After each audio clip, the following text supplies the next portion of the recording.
என் அன்பு உள்ளங்களுக்கு வணக்கம். நான் ரெடிமேட் சட்னிக்கு தேவையான பொருள் என்னென்னு பார்த்துடலாங்களா. நான் மிளகாய் 3 வச்சுருக்கேன். உங்களுக்கு என்ன எவ்வளோ தேவையோ அவ்வளோ வச்சுக்கோங்க. கருவேப்பிலை 2 கொத்து, பூண்டு ஒரு 5 பல், நிலக்கடலை இந்த கப்பில் 1 கப்புங்க. இதே கப்புலேயே பொட்டுக்கடலை 1 கப்பு, இதே கப்புலேயே ஒரு 1/2 கப்பு உளுந்து, அப்புறம் கொஞ்சம் தேங்காய். நீங்கள் கிட்ட டெசிக்னேட்டட் கோகனட் இருந்தாலும் யூஸ் பண்ணிக்கோங்க. இப்போ நம்ம அதை ஒவ்வொரு பொருளாக வறுத்துடலாங்க. இந்த மாதிரி தோல் வெடித்து வர்ற அளவுக்கு அப்படியே வறுத்துக்குங்க. இந்த தோலை எடுத்துடலாங்க. நம்ம ஆற விட்டு எடுத்துடலாம். எடுத்து பொட்டுக்கடலை போட்டுக்கலாங்க. நீங்கள் நிலக்கடலை வறுத்த கடலை இருந்தால் கூட போடுங்க. வறுத்த கடலையாக இருந்தாலும் நம்ம லேசாக வறுத்துட்டு அப்படி போட்டுக்கோங்க. பொட்டுக்கடலை வறுபட்டுச்சுங்க, எடுத்துக்கலாம். அடுத்து உளுந்து போட்டுக்கலாங்க. இதையும் நல்லா வறுத்து எடுத்துக்கலாங்க.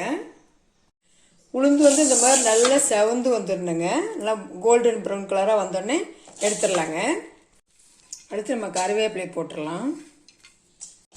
நல்லா கருவேப்பிலை இந்த மாதிரி மொறுன்னு வறுத்துருங்க. அதுக்கப்புறம் மிளகாய் போட்டுக்கலாங்க. இந்த பூண்டு 4 பூண்டையும் போட்டுக்கலாம். இது நல்லா ஒரு நிமிஷம் நல்லா வறுத்துக்கலாங்க.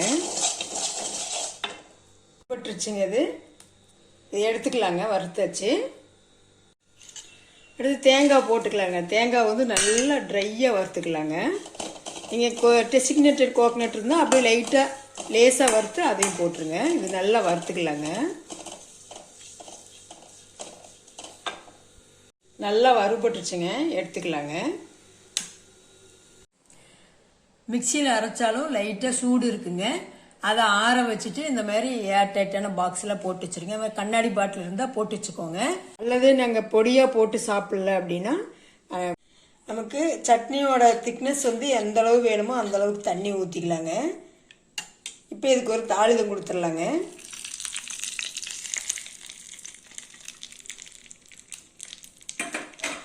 அவ்வளோதாங்க, நம்ம சட்னி ரெடி ஆயிடுச்சு.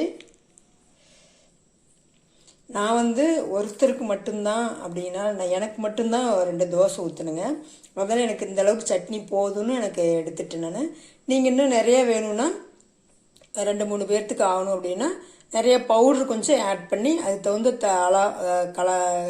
தேவையான அளவு தண்ணி ஊற்றி நீங்கள் கலந்துக்கோங்க. உங்களுக்கு எந்த அளவுக்கு திக்னஸ் வேணுமோ அந்த அளவுக்கு திக்னஸ் தேவை இருக்கிற மாதிரி பார்த்து தண்ணி ஊற்றி கலந்துக்கோங்க.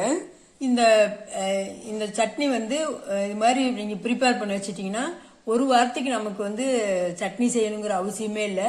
வேலைக்கு போகிறவங்களுக்கு ரொம்ப ரொம்ப இது ஈஸி. இந்த சட்னி செய்கிறது ஈஸியாகவும் இருக்கும். அதே நேரத்தில் டக்குன்னு நீங்கள் வேலைக்கு போட்டு டயர்டாக வந்தீங்கன்னா நீங்கள் இது உங்களுக்கு எந்த அளவுக்கு தேவையோ அந்த அளவு போட்டு தண்ணி ஊற்றி நல்லா கரைச்சிட்டு ஒரு தாளிப்பு கொடுத்தா போதுங்க.